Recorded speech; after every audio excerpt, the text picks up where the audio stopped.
Akkam jirtu hordoftoonni yuutuubii kooti. Nagaan waaqayyo iddoo jirtanitti isiniif haa ta'u.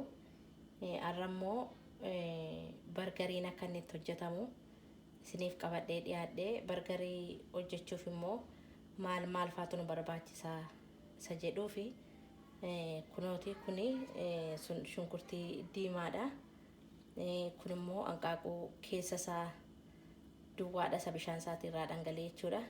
Kun ashaboodha. Kun immoo qimamii gurraacha. Kun immoo shunkurtii adiidha jechuudha. Kun immoo zayitiidha. Amma isaan kanatti daballee waliin maknaa jechuudha.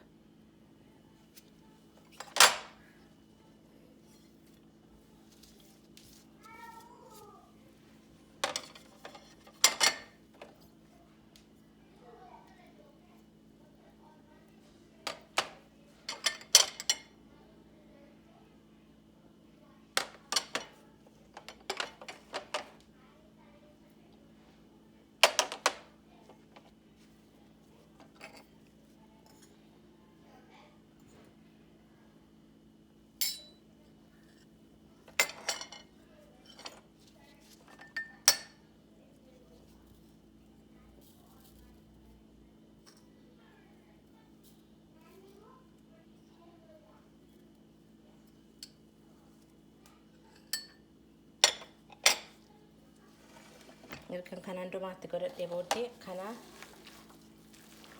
sirriitti wal nyaachisa.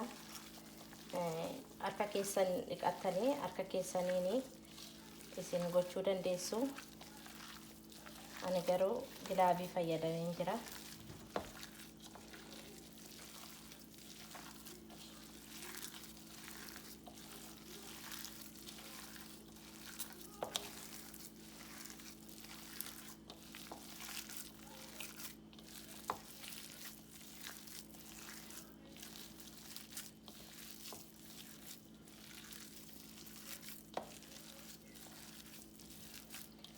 Haala salphaa ta'een akkaataatti mana keenya keessatti bargarii hojjetannee nyaachuu dandeenyudha.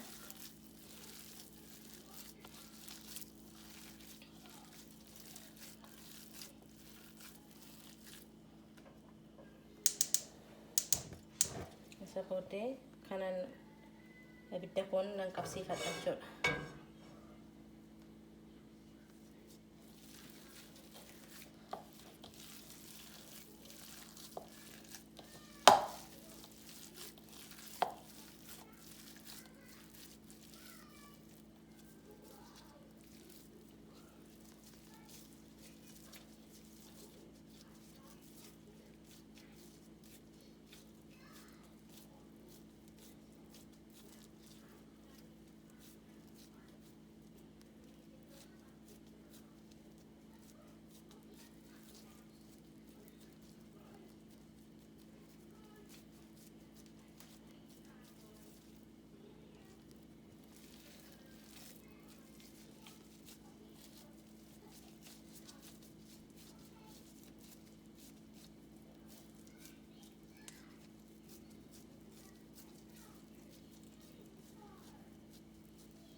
Kan akkasitti ergan qopheeffadhe booddee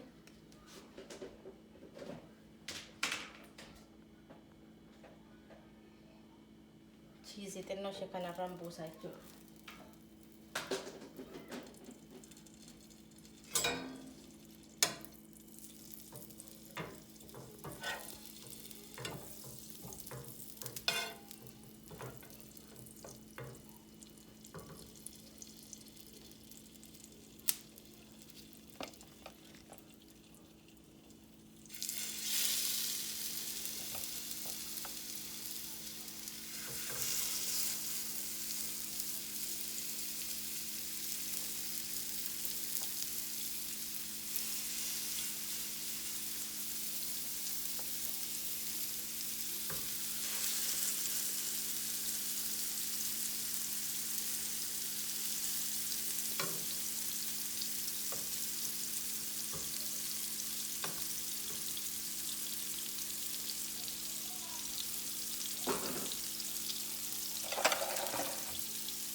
haala kanaan bishaata.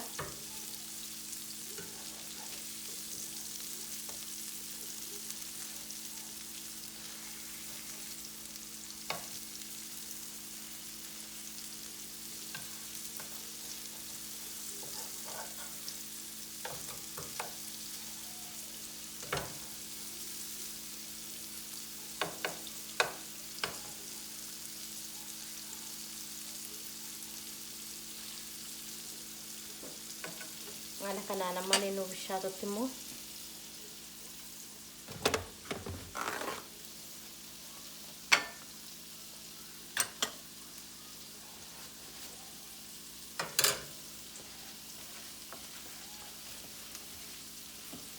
bargarii keenyaaf kan ta'u qopheeffannaa jechuudha.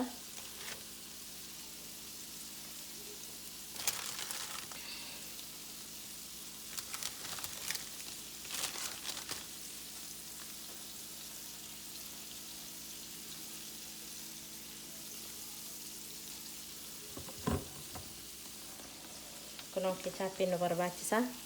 Bargarii kanaaf keechaappiitu nu barbaachisa.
Amma foonni nu bishaatutti haala kanaa isatti bargarii keenya qopheeffannu mijeeffannaa jechuudha. Manatti haala gaariitiin haala bareedaa ta'een hojjetanii maatii ofii wajjin akkasittiin nyaatamuun ni danda'a.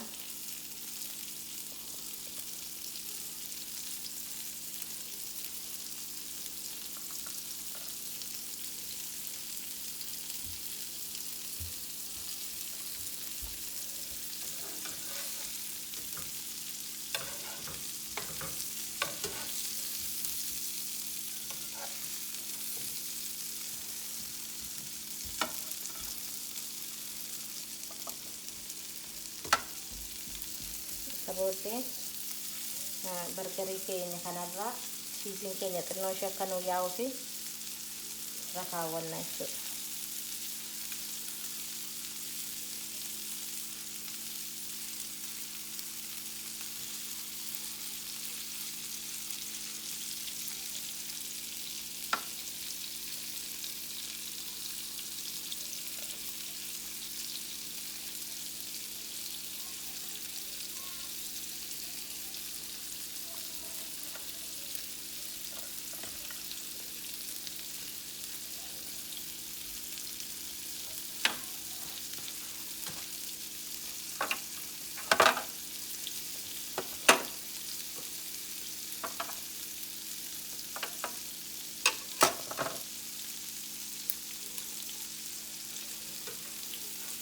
Booddee chiizii keenya wajjin fuunee bargarii keenya asirra kaawwannaa jechuudha.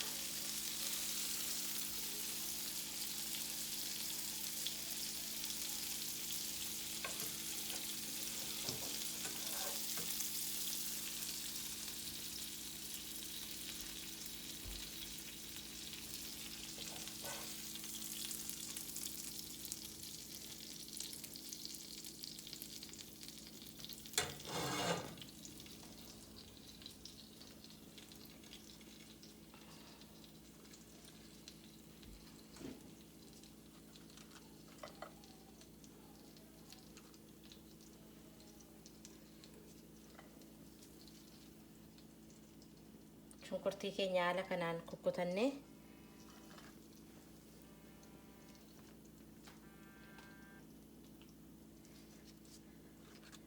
erga akkas goonee booddee salaadiitti nu barbaachisaa salaaxaadha jechuudha. Salaaxaa isa qopheeffanne immoo irra kaawwannaa jechuudha.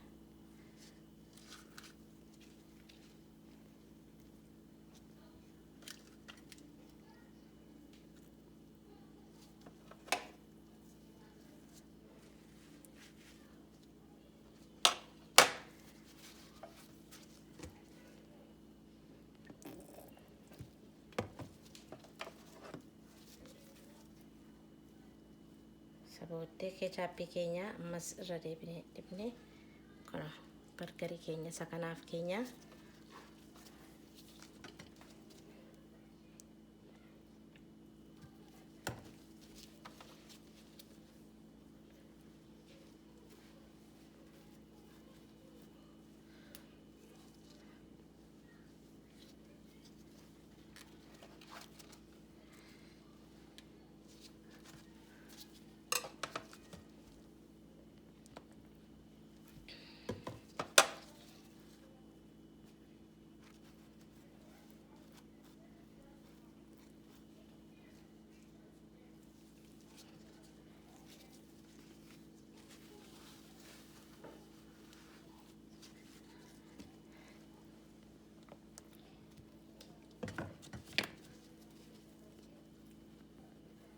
sabooddee yeroo gabaabaa gidduutti nyaata mi'aa fi baay'ee bareedaa ta'e akkasii mana keenya keessatti qopheeffanne kun akka kanattiin nyaata bareedaa bargarii jedhamu kana akkasitti qopheeffannee mana keenya keessatti nyaachuu dandeenya jechuudha. Waan na dhaggeeffatanii fi guddaa galatoomaa hordoftoonni koo hundumtuu kan yaadaan na jajjabeessitanis subscribe gootanii kan na jajjabeessitan hundumtuu baay'ee galatoomaa. Ammas laayikii godhaa, sheerii godhaa, subscribe godhaa. Waan na duukaa jirtan hundumaaf immoo baay'ee galatoomaan isiniin jedha. Akka kanatti hojjettanii mana keessanitti itti fayyadamuu hin dandeessuun isiniin jedha. Nagaa Waaqayyoon baay'ee.